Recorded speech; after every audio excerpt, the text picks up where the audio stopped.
Private quarters, نجی کمرے ہوتے تھے جہاں تنہائی میں بیٹھ کے سکون سے انسان اپنی عبادت کرے۔ خصم یہ واحد اور جمع سب کے لیے آتا ہے، مراد ہے جھگڑا کرنے والے۔ جھگڑا کرنے والے وہ کہاں آ گئے؟ یعنی کہ داؤد علیہ السلام کی پرائیویسی میں، ان کے تخلیے میں خلل انداز ہو گئے، ان کی پرائیویسی کو انویٹ کیا۔ اب اس میں دیکھیں، جب انسان کہیں اپنا ایک ذہن بنا کر اور فوکس کر کے کہ ہم یہاں بالکل اکیلے میں بیٹھ کے کنسنٹریشن سے یہ کام کریں گے، انسان جب بیٹھا ہوتا ہے اور وہاں کوئی اس کو ڈسٹرب کرے وہ پریشان ہو جاتا ہے۔ کسی پبلک جگہ پر انسان بیٹھا ہو وہاں تو وہ توقع لگا کر بیٹھتا ہے کہ لوگ مجھ سے بات چیت کریں گے، یا ٹیلی فونز مثال کے طور پہ آج کی اصطلاح میں کہ فونز آئیں گے، جو ایک عام ایک ہنگامہ ہلچل ہوتا ہے چاروں طرف، وہ رہے گا۔ لیکن جب انسان تخلیہ چاہتا ہے کہ میں تنہائی میں کہیں جا کر بیٹھ رہا ہوں، کسی خاص کام پر میں اپنی توجہ کو مرکوز کر رہا ہوں، اور وہاں پہ اگر کوئی اس کو آ کر ڈسٹرب کرے، مداخلت کرے، تو انسان کے اعصاب جھنجھنا جاتے ہیں۔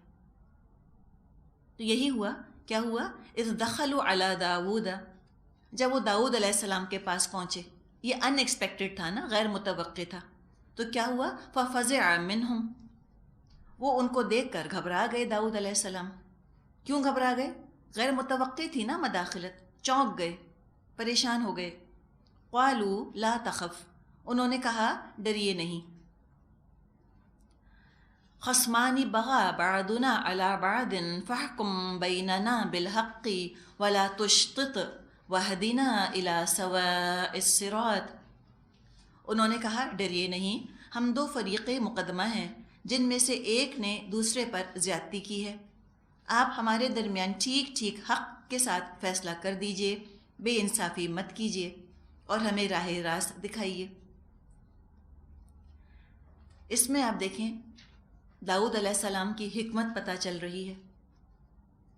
حکمت کا ایک اظہار ہوتا ہے اپنی گھبراہٹ اور اپنے جذبات، جس میں غصہ بھی شامل ہے، اس کو قابو کر لینا۔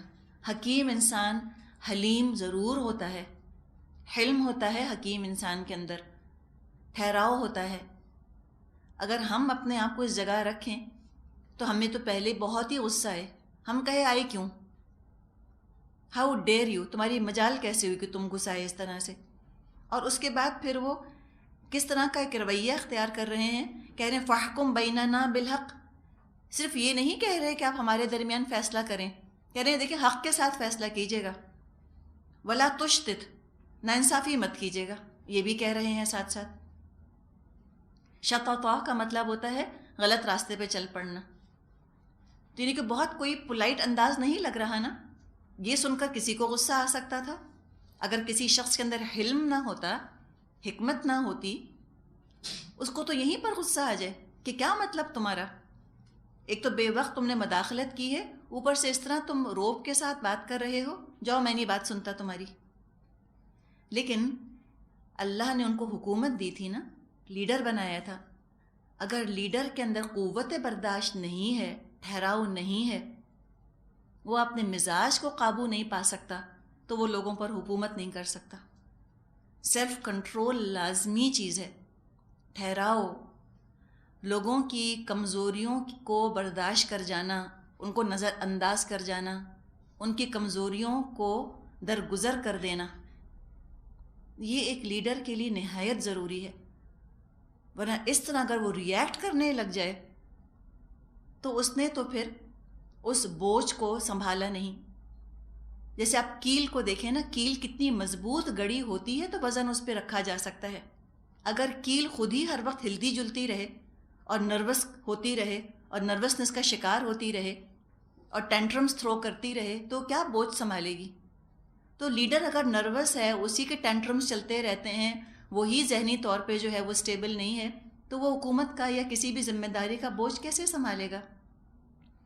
تو کیا شخصیت سامنے آ رہی ہے ان چند الفاظ میں داؤد علیہ السلام کی، کتنا ٹھہراؤ تھا ان کے اندر۔ تبھی تو اللہ تعالیٰ نے ان کو اتنی بڑی ذمہ داری دی تھی نبوت کی، اور کہا کہ آپ ہم کو سیدھے راستے کی طرف لے کے چلیں۔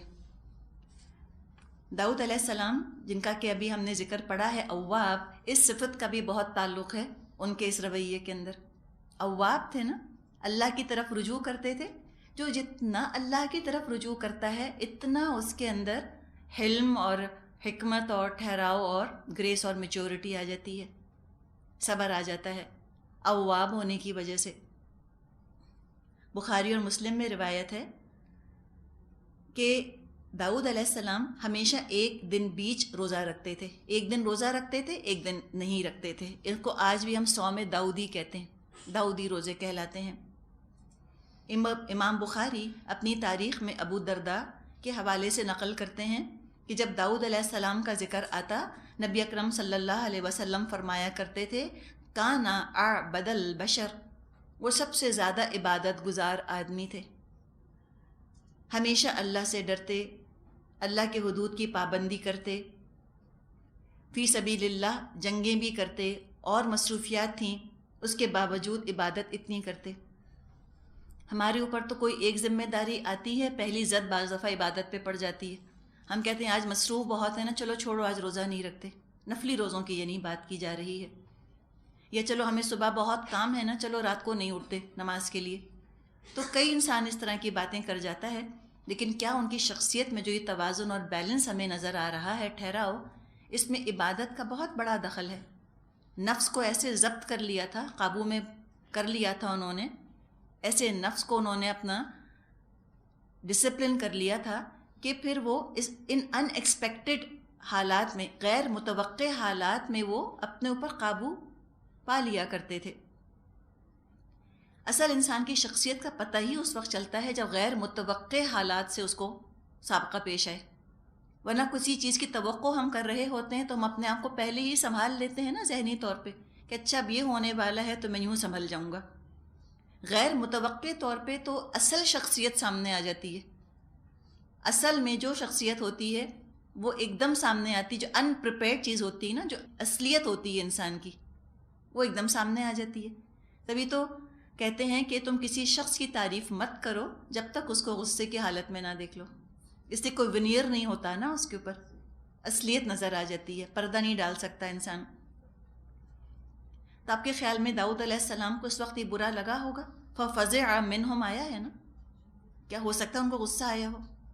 لیکن دیکھیں کیسے انہوں نے قابو پایا، اور کیسے ان لوگوں کی جو ایک طرح کی روڈنس سی محسوس ہو رہی ہے اس پر بھی انہوں نے بالکل برا نہ مانا. یعنی کوئی تکبر نہیں تھا کہ میں اتنا بڑا بادشاہ ہوں، منہ سنبھال کے بات کرو مجھ سے، تم نے سمجھا کیا ہے، پتہ نہیں تمہیں تم کس سے بات کر رہے ہو، تم جانتے نہیں میں کون ہوں. یہ طریقہ ہوتا ہے، تم کو پتہ نہیں کہ میں کون ہوں. متکبر لوگ تو اس طرح بات کرتے ہیں نا، لیکن نہیں، ساری باتیں سن لی، ان کی کمزوریوں کو درگزر کیا. اب انہوں نے اپنا مقدمہ پیش کیا،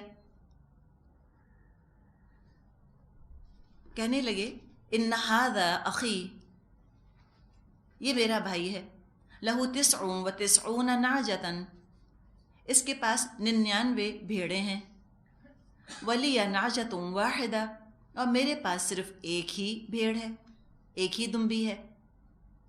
فقال اکفلنیھا وعزنی فی الخطاب، اس نے مجھ سے کہا یہ ایک بھیڑ بھی میرے حوالے کر دے، اور اس نے گفتگو میں مجھ کو دبا لیا. اکفلنی، کاف فا لام مادہ ہے، کفیل بھی ہم کہتے ہیں کہ اس کی کفالت بھی میرے سپرد کر دے، مطلب یہ ہے کہ مجھ کو دے دے. وَعَزَّنِي فِي الْخِطَابِ، اور گفتگو میں مجھ کو دبا لیا. یعنی یہ بات کرنے میں، بولنے میں بڑا فصیح ہے، ایسی لچھے دار باتیں کی، ایسی اس نے کنونسنگ گفتگو کی، مجھے قائل کر لیا. ایک مطلب یہ بھی ہو سکتا ہے عزنی فی الخطاب کا. دوسرا مطلب یہ بھی ہو سکتا ہے کہ بہت درستگی سے مجھ سے پیش آیا، سختی سے بات کی اس نے مجھ سے. ہو سکتا ہے اس میں سختی کے اندر ڈرانا دھمکانا شامل ہو، کہ اس نے ڈرایا دھمکایا اور کہا کہ بس اپنی یہ دمبی بھی تو مجھ کو دے دے. اب جب یہ کیس سنا، قال، داؤد علیہ السلام نے فرمایا لقد ظلمك بسؤال نعجتك الى نعاجي وان كثيرا من الخلطاء ليبغي بعضهم على بعض الا الذين امنوا وعملوا الصالحات وقليل ما هم.